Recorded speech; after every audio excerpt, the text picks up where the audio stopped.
সকাল পর্যন্ত গভীর অনিশ্চয়তা আমাদের মধ্যে তোলা খাচ্ছে।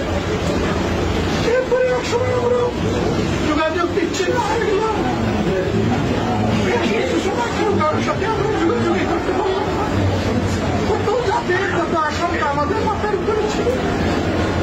সুতরাং পুলিশ সমস্ত কালো পর্দা সরে একটা আলোর চোখ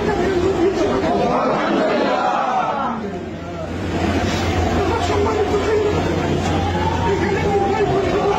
সদস্যবৃন্দ আছেন, সদস্যবৃন্দ আছেন, গত 15-16 বছর ধরে নির্যাতিত সহকর্মীবৃন্দ আছেন।